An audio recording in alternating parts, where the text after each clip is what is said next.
Good morning, Hope Hub. It's Fitness Friday or Family Focused Friday or Farmers Market Friday, whatever you want to call it. I welcome you all to come here live and give us a fitness tip that connects to hope. So let me tell y'all, the weather has drastically changed, like ridiculously changed. I'm sitting out here freezing. I was so unprepared for this morning. I did not check the weather forecast, and so when I came out the door, I'm wearing shorts and a t-shirt. And let me tell you, I felt like Tony Robbins when he says part of his morning routine is immersing himself in ice water or in an ice bath. That's how I feel. Like my nervous system is completely woken up. So I'm going to start a new morning routine that doesn't include me coming outside in the freezing cold, and or maybe dress warmer so that I can be out here running. But regardless, I do need a new morning routine because even though I love being out and running is not the best exercise for my knees. And it's not really giving me the results that I want, essentially in terms of shredding and muscle building and strength building. So I need to go into T25, which for me mentally, I'm having a hard time starting the indoor workout videos, because I don't like doing indoor workouts. I prefer to be outside. If I had a big screen outside and I could sit outside or be out here in the yard and do that, that's what I would do. So my hope strategy for today is morning routine, having an empowering morning routine. So if you look at your morning, are you using up your cognitive, your mental energy to figure out what comes after the other? Hi, Eliud. So the importance of having a routine, which is like a ritual, something you do every single day, or at least you have steps lined up in your day where you're like, in the morning, number one, I wake up. That's a morning routine. There's some people who have a hard time just waking up. So if you just say, look, I'm going to set up my alarm and I'm going to wake up. I'm not going to hit snooze for like an hour or two and then finally just say, look, I ain't even waking up. I'm calling out sick. So wake up, number one. That's my morning routine, is wake up. Secondly, and actually my morning alarms are labeled. So the first alarm is like rise and shine, and I think that's 4:45. The 5 a.m. Alarm says BOOB. I don't want to say that word, but it says BOOB, which means butt out of bed. That's my second alarm at 5 a.m. And then 5:15 is like, what the heck, is what I have it labeled. So I have to get up. And then my 5:30, usually I'm supposed to have woken up, be in the kitchen, have already put on my workout gear. So my 5:30 alarm says sneakers foyer, because it means go put on your sneakers. So I have them labeled so that they're triggers in my brain. So my alarm is also part of my morning routine, and I have it labeled so that it's speaking to me and saying something and setting a trigger in motion that I need to do something. My third thing that I do in the morning, which I already I'm like seriously freezing. It's like 65 degrees or something today. It's ridiculous. But the third thing I do is I want to wake up my nervous system. So I actually go and I start washing. It's crazy. It doesn't make sense, but I keep some plates in the sink overnight just so that I have something in the morning to do. So in the morning, I'll make the coffee, and I think just the movement, the motion, having some water running on my hands gets kind of my awareness going and my nervous system awake, and it helps me wake up. I don't have another explanation except that it kind of is like my boot up sequence. It's like wake up, go to the kitchen, or wake up, go to the living room. I have my workout clothes there. I put them on right by the kitchen door. I go to the kitchen. I wash some dishes. I make the coffee. And then meanwhile, I have a pastor or somebody, or sometimes I listen to like feel good music, or music that connects me to a higher source. So to a higher power, I should say. So I'll have like like this morning, it was You Are Alpha and Omega. We worship you, O Lord. You are worthy to be praised. So that's the song that I have. So it kind of links me up to something greater. In the morning, that I am not by myself. I can do all things through Christ, that kind of sequence. I don't do meditation. Some people do that transcendental meditation where they sit for like 10 minutes and they do some mantras and all that.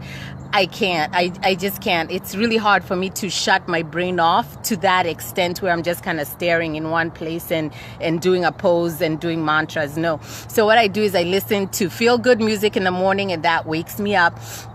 And then the alarm goes off saying, hey, you need to go to the foyer and put on your sneakers. I put on my sneakers, put on my whatever stuff, if I need more gear.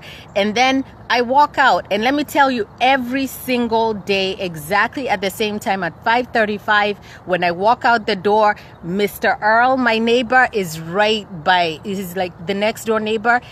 Every day we meet up and we have a conversation in the morning. So he's always like, hey, how you doing? Hey, what's going on with your running? We have that little conversation. And, I give him a word of encouragement, say, God bless you. And he says, hey, God bless you. And then I start walking. By the time I hit the corner, his car comes around and he's like, have a great day. So it's like now that's part of my routine, seeing Mr. Earl every day. And it's part of his routine. He sees me every day. And then I run and then I come back home. And when I get home, come upstairs, what do? I usually will make some eggs real quickly and get my coffee ready for the day, pack up my coffee, my lunch if I hadn't done it earlier. And then I go to the bedroom, I make sure the bed is made. So that's one thing that I have to say is there's a colonel, an admiral, I'm going to find that video and maybe post it here, where he talks about making your bed and how important that is. And someone sent me, a Hope Hub member sent it to me on WhatsApp. But basically, it's this whole idea that if you do that one thing in the morning, make your bed, it's like one thing you can say and check off was a win for your day. And it sets you up for success. You feel like, man, I've accomplished one task. And, it's like it's a control thing. It's a bookend. Let me call it a bookend. So you know how you can bookend your day? So at the beginning of the day, if you make your bed, that's like success in the morning. And then at the end of the day, on the other bookend, when you come home, your bed is made. It makes you feel good, and it makes you feel like, oh yeah, I had control over one thing, and I'm ready for my night. I don't know, but he puts it more eloquently. But it's really about like that military tactic. A lot of military people, if you've married to one, I'm married to someone who was in the military, they make their bed perfect. Like you can bounce a quarter off of that bed. And then they have the hospital corners like the nurses. And it's like an achievement, like a bed made with no crease, no, it's just perfectly laid out and straight. Like they pull the sheets real straight.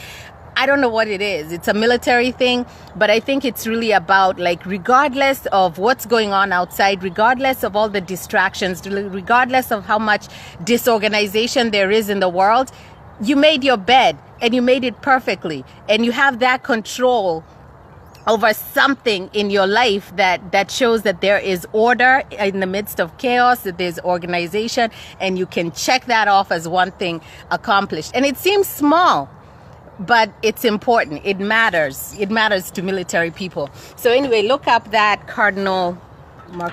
I forget his name. It's a commencement speech, University of Texas, and he talks about that. So that's my backyard. If anyone else wants to talk about morning routine, what are your rituals? What are your fitness rituals? If you want to talk about a